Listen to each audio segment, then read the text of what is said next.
Greetings, people of the world. My name is Alexander, and I'm going to give you a welcome to episode 2 of Dream of the Week. This one is called Supermarket Secrets. Now, I'm going to begin by telling you about this dream. It begins, and I find myself in a supermarket. Standard supermarket, but it's a pretty large one. All sorts of food items around, all sorts of people shopping. I spend some time just kind of going around. It's shopping as usual. I'm walking around, sampling various items, considering what I'm going to purchase. And then suddenly, bam, the dream shifts as there's a power outage. Many of the lights go out. At first, people begin to panic a little bit, and then many people start to leave. They start to exit out of the supermarket with their carts filled with food, including my mother, who was in the dream previously with me for a little bit. She exits the supermarket, as do many other people. But I don't leave. I suddenly realize that this is an opportunity. I meet a friend of mine here, a person who I don't know in real life, but a man who seems very familiar to me in this dream, who feels like an old buddy of mine, an old comrade of arms. We begin to discuss our plans of entering what is a secret room within the supermarket that, due to this power outage and the security going down, we can suddenly access in a type of heist scenario. Now, I don't know exactly what is in this secret room, but it feels profound, it feels important. Like picture something to do with the secrets of the Illuminati, or Freemasonry, or UFOs, something big like that, though it's never specified. Anyway, as we continue proceeding in our investigation, we begin to look around the supermarket and explore the various parts of it, trying to find out exactly where we can access this secret room. At this point, the supermarket expands. It's no longer just a supermarket. In many aspects, it's outdoors now. It's this wide-ranging, huge place, and it has some aspects of an amusement park to it. Carnival. Getting to explore the various parts of it, looking for where this secret room might be, and we find out it's actually on the upper level that you'd have to probably fly up to get to. And there's probably still some security active, though that power outage has allowed us the opportunity to find it now. Eventually, me and my friend, as we're planning our heist of this secret room, travel to the back end of this supermarket amusement park and to this themed section which all the walls here resemble lockers or doorways that we don't know where they lead. We begin to go through the lockers, and as we're planning our heist and looking over blueprints and getting our ideas together, we decide to put on costumes to disguise ourselves so that when we go up there to that secret room, the security won't catch us. I start to go over various costumes. What do I want to dress as here? I consider, superheroes like Deadpool, for example. If you saw that recent movie, his kind of reddish costume that sort of resembles Spider-Man. But then I decide, actually, I'm going to go with a Ninja Turtle, one of the Teenage Mutant Ninja Turtles, great heroes from my childhood. And I find out my companion, my friend, is also going as a Ninja Turtle. I kind of do this to sort of honor him, and so we have some kind of consistency in our disguise. Soon, we're ready to find the secret room. We get aboard bicycles, and we ride them upward and upward and upward, levitating, flying up, till we get to the top level of the supermarket, where we kind of land on this ledge of sorts, a balcony that overlooks the rest of the place. Here, we know the secret room is close. There is a security guard around the corner, a protector of this place, but he doesn't see us, he doesn't notice us. Perhaps due to our Ninja Turtle costumes, who knows? But at this point, it shifts a little bit again before I awaken. My companion, instead of being an old friend of mine, is now female instead of male, and I feel this strong attraction to her. It's, again, not a woman I know from my waking life, but there's a strong connection, an attraction, something kind of sexual and romantic between us. We spend a moment here just together, kind of looking at each other, and it feels like something more romantic or sexual is about to begin, but then I awaken from the dream. Now, what's this dream about, you might find yourselves asking? It contains a lot of different elements. Some ones which are familiar to me and which are common features in my dreams, and others which are a bit more rare. First, we're going to start talking about this element of the supermarket, the basic setting. Now, supermarkets have played a prominent part in my dreams for years and years, as long as I can remember, really, since I've been a kid and my mom was taking me to supermarkets and driving me around in the carts. Basically, whenever I dream about a supermarket, there's a type of exuberance to it. I want to run around, sample all the various items, taste the various foods, drinks, and just kind of explore. There's this feeling of discovery in a supermarket, like I'm experiencing something cool. That's generally what the supermarket dreams are like. Now, according to the system of dream interpretation I've been using, which you could see a bit of info on that on my website, which you can see the link below. According to that, all buildings represent a state of mind, and a supermarket, because of the food present and its focus on food, would represent a state of mind or a place for gaining knowledge. Whether you're talking about outer knowledge, like going to a library, or inner knowledge, like accessing your inner wisdom. Because food is supposed to represent the knowledge that you obtain in your waking life. If you check out the previous Dream of the Week, I talk about food in a different context there.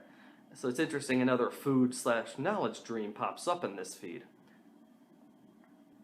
Now this dream was a bit different. It wasn't just my average supermarket dream, which I have plenty of.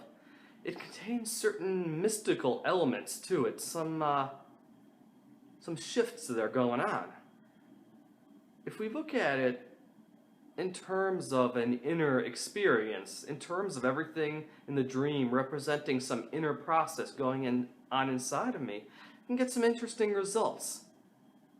That power outage that kind of triggers a shift in the dream could be symbolic for an energetic shift of sorts, or an inner level mental shift, a shift in thinking.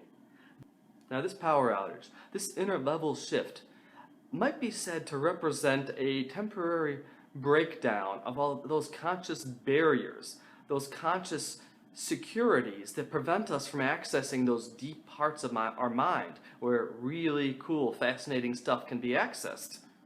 Stuff that might be symbolized by, say, a secret room. Now, secret rooms have been a feature of my dreams also, for a good long time.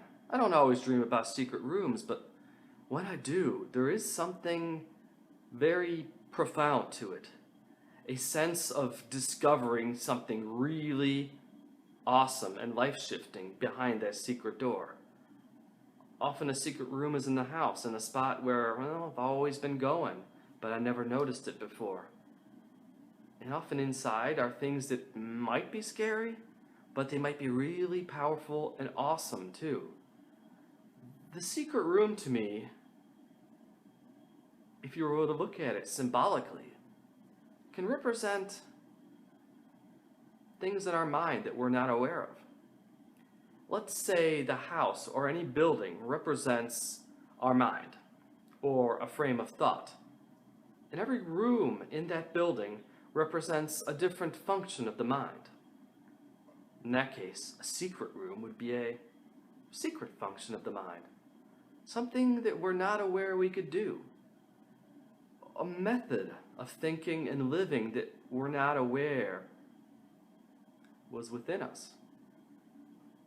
Now, if you're going to go all psychic and new agey, maybe you'd want to say it's some mental ability like telekinesis or telepathy or astral projection. Of course, the last of those we're going to get into later in this series. But, it doesn't have to represent anything so woo-woo as that. It could be simply a different way of viewing the world. By its very nature, what a secret room represents is going to be something a bit vague, something hidden, something not so obvious, thus the secret nature of it. But let's look at it this way. This secret room isn't in a house.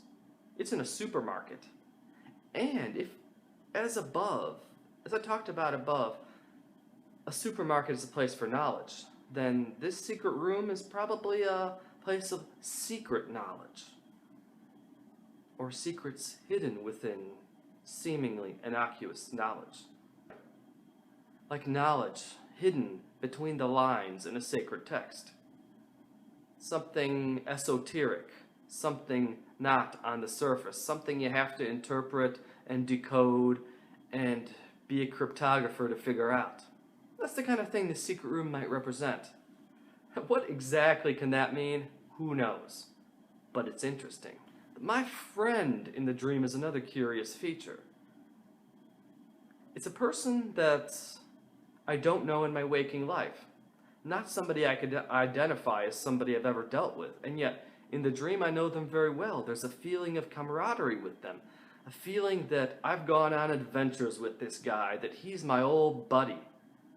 That I trust him enough and he trusts me enough that we could go on this big heist together and locate this secret room. There's a feeling of closeness with this person. What could that mean?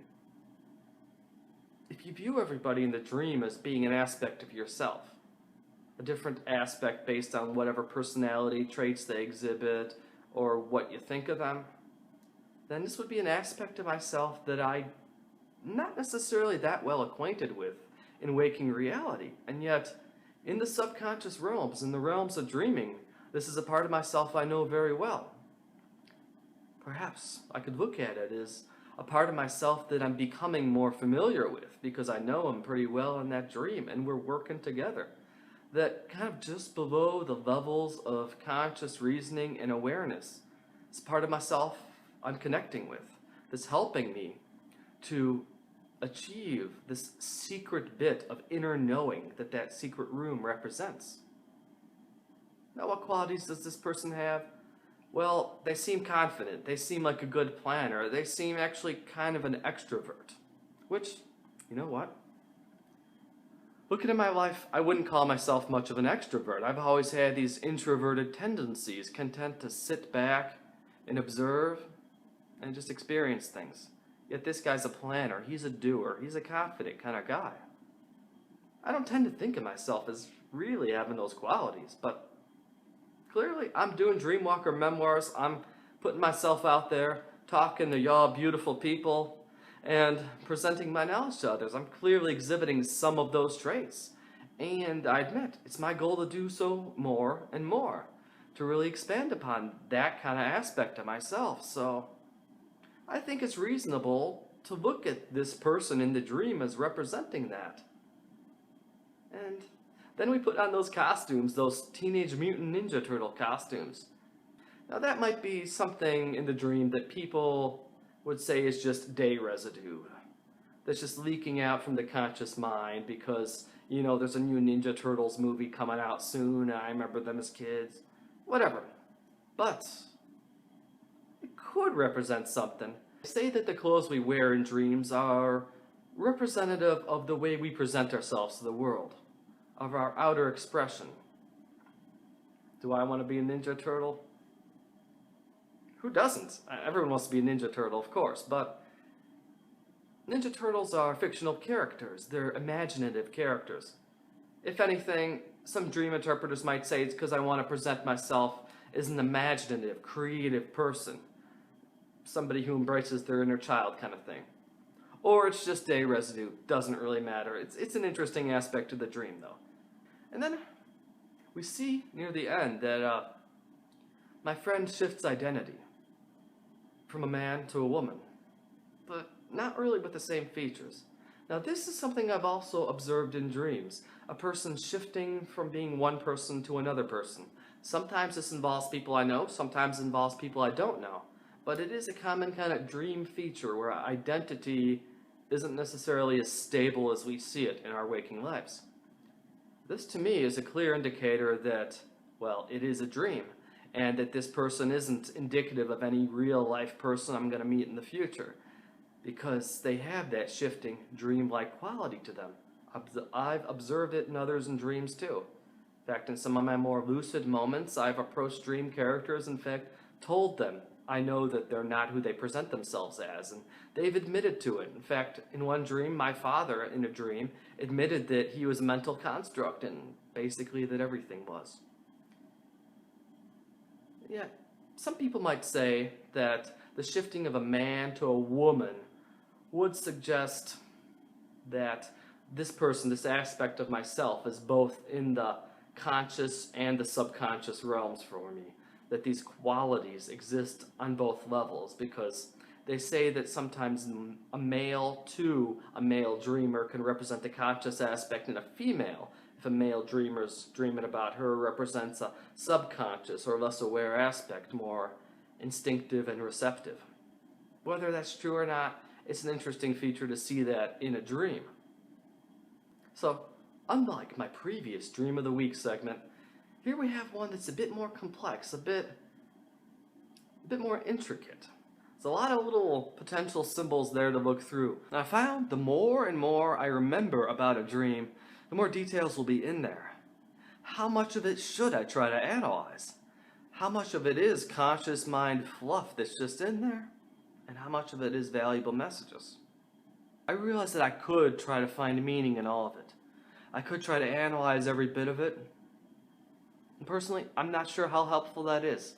Still, if I were to say there's a general meaning in this dream, I'd say this. This is a dream about getting to know myself, of getting familiar with different aspects of myself, of integrating aspects of my personality and my thought process that have long lain dormant in my subconscious realm, and of using these latent parts of myself to unlock what you might call secret aspects of myself, symbolized by that secret room, and of using and working with these parts of myself to access these inner level secrets that lay dormant within all of us.